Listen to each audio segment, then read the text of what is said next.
నందు ప్రియమైన దేవుని బిడ్డలారా, ఈ యాక్ట్స్ ఆఫ్ ఫెయిత్ జనరేషన్ అనే కార్యక్రమాన్ని వీక్షిస్తున్న మీ అందరికీ కూడా హోలీ జడ్జ్ మినిస్ట్రీస్ తరపున హృదయపూర్వకమైన వందనాలు తెలియజేస్తున్నాను. దేవుడు ఈరోజు మనతో ఏ అంశం మాట్లాడబోతున్నారో చూద్దామా? కీర్తనల గ్రంథం 89వ అధ్యాయం 24వ వచనం. నా నామమును బట్టి అతని కొమ్ము హెచ్చింపబడును. ఈ వచనాన్ని మనం గమనించినట్లయితే దేవుడు దావీదు గారి గురించి మాట్లాడుతున్నాడు. నా నామమును బట్టి అతని కొమ్ము హెచ్చింపబడును అని దేవుడు ఈరోజు మనతో మాట్లాడుతున్నాడు.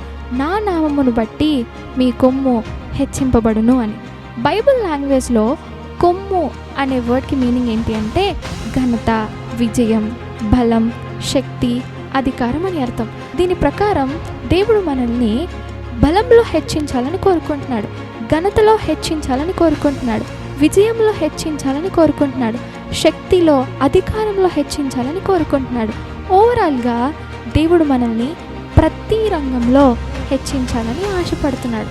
అయితే ఈ వీడియో చూస్తున్న మీలో కూడా ఏ రంగంలో హెచ్చింపబడాలని కోరుకుంటున్నారు?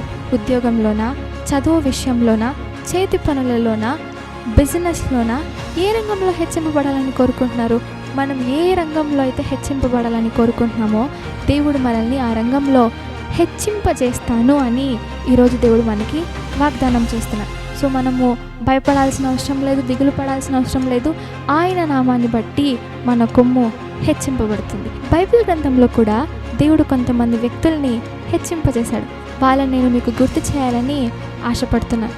బైబిల్ గ్రంథంలో దావీదు గారిని దేవుడు హెచ్చింపజేశాడండి. దావీదు గారు ఒక గొర్రెల కాపరి. ఆ అరణ్యములో గొర్రెలను మేపుకుంటూ ఆ గొర్రెల మధ్యతోనే నా జీవితం, నాకు ఎటువంటి ఫ్యామిలీ సపోర్ట్ లేదు, ఎడ్యుకేషనల్ సపోర్ట్ లేదు, నా జీవితం ఇంతే, ఈ గొర్రెల మందతోనే నా జీవితం నేను సాగించాలని ఫిక్స్ అయిపోయిన దావీదు గారిని దేవుడు ఎన్నుకొని దావీదు గారు ఒక గొప్ప రాజ్యానికి రాజుగా ఆశీర్వదించాడు.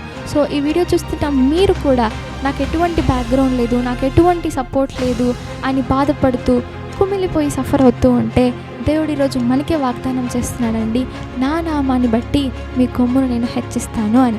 అలాగే బైబిల్ గ్రంథంలో యోసేపు గారిని ఐగుప్తు బానిసత్వం నుండి ఆ ఐగుప్తుకే ప్రధానమంత్రిగా, ఫరో తర్వాత ఫరో అంతటి వాడిగా దేవుడు యోసేపుని ఐగుప్తు దేశంలో హెచ్చించాడు.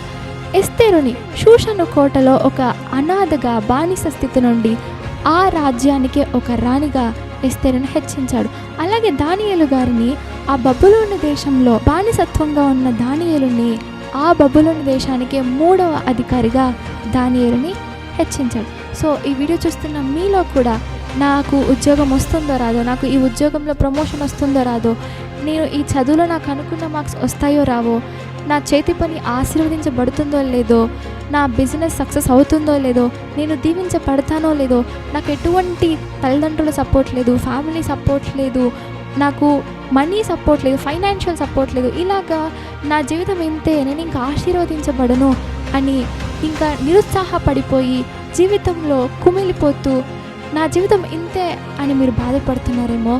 దావీదును హెచ్చించిన దేవుడు, యోసేపును హెచ్చించిన దేవుడు, ఎస్తేరుని హెచ్చించిన దేవుడు, దానియేలును హెచ్చించిన దేవుడు మనల్ని కూడా హెచ్చింపజేస్తాడు. ఆయన నామాన్ని బట్టి మన కొమ్ము హెచ్చింపబడుతుంది అని ఆయన ఇచ్చిన వాగ్దానాన్ని బట్టి మనం నమ్మిక ఉంచుదాం.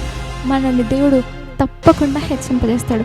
సో మనం భయపడాల్సిన అవసరం లేదు, మనం దిగులు పడాల్సిన అవసరం లేదు. ఆయన నామాన్ని బట్టి మన కొమ్ము హెచ్చింపబడుతుంది. దేవుడి ఈ వాక్యాన్ని మీకు, మీ కుటుంబానికి దీవెనకరంగా, ఆశీర్వాదకరంగా మార్చునుగాక. Thank you. Praise the lord.